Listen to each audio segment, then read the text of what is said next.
ಆತ್ಮೀಯ ವೀಕ್ಷಕರೆಲ್ಲರಿಗೂ ನಮಸ್ಕಾರಗಳು.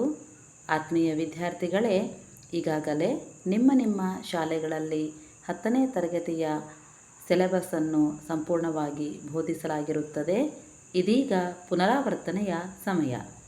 ಸಮಾಜ ವಿಜ್ಞಾನ ಸವಿಸುಲಭ, ದಿನಕ್ಕೊಂದು ಪಾಠ ಪುನರಾವರ್ತನೆ 2024-25.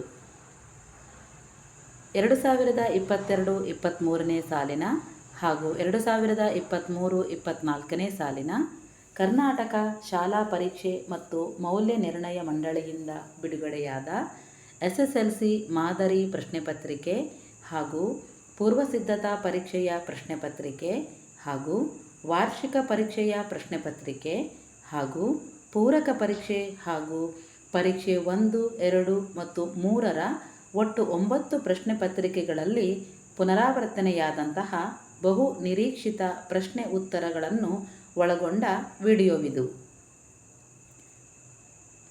ಮೊದಲಿಗೆ ಇತಿಹಾಸ ವಿಭಾಗದಿಂದ ಅಧ್ಯಾಯ 1, ಭಾರತಕ್ಕೆ ಯುರೋಪಿಯನ್ನರ ಆಗಮನ.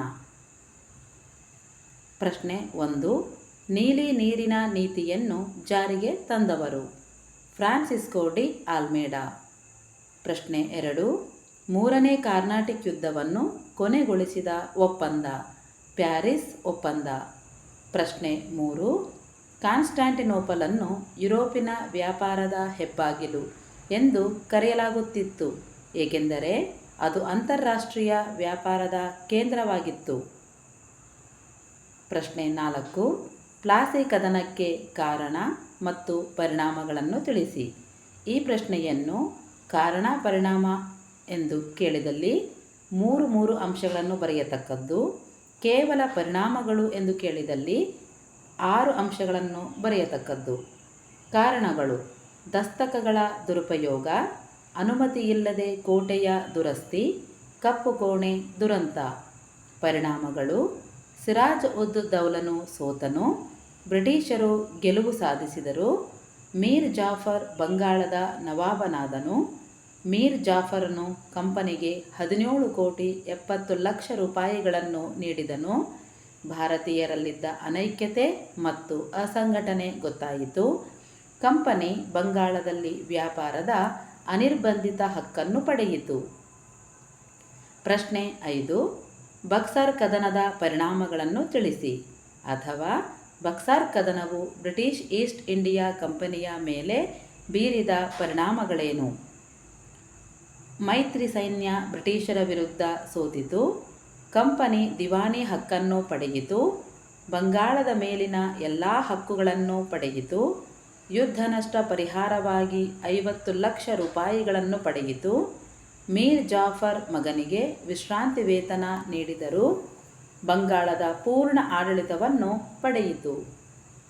ಪ್ರಶ್ನೆ 6, ಮಾರ್ತಾಂಡವರ್ಮನು ಡಚ್ಚರ ಅಧಿಕಾರವನ್ನು ಹೇಗೆ ನಿಯಂತ್ರಿಸಿದನು ವಿವರಿಸಿ, ಅಥವಾ ಮಾರ್ತಾಂಡವರ್ಮನು ಭಾರತದಲ್ಲಿ ಡಚ್ಚರ ಅಧಿಕಾರದ ಅವನತಿಗೆ ಹೇಗೆ ಕಾರಣನಾದನು, ಅಥವಾ ರಾಜ ಮಾರ್ತಾಂಡವರ್ಮನು ತನ್ನ ರಾಜ್ಯವನ್ನು ಹೇಗೆ ಬಲಿಷ್ಠ ಹಾಗೂ ಪ್ರಾಬಲ್ಯಗೊಳಿಸಿದನೆಂದು ವಿವರಿಸಿ, ಅಥವಾ ಡಚ್ಚರ ಅಧಿಕಾರದ ವಿರುದ್ಧ ಮಾರ್ತಾಂಡವರ್ಮನು ನಡೆಸಿದ ಹೋರಾಟವನ್ನು ವಿವರಿಸಿ.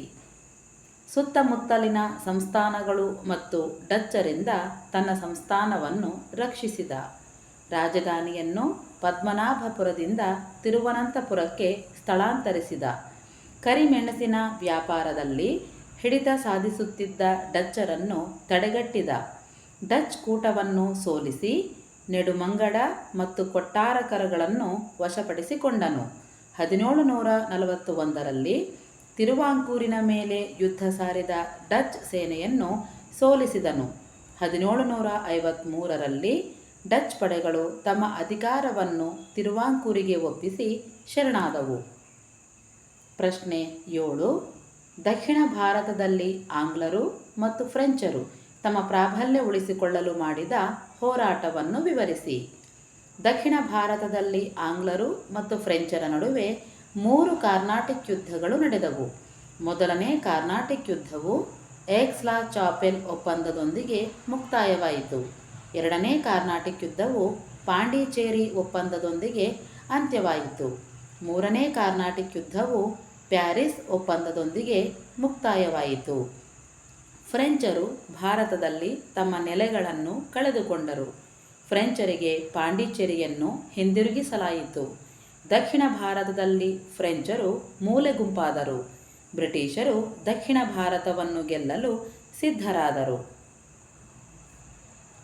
ವಿದ್ಯಾರ್ಥಿಗಳೇ, ತಮ್ಮೆಲ್ಲರಿಗೂ ಶುಭವಾಗಲಿ. ಧನ್ಯವಾದಗಳು.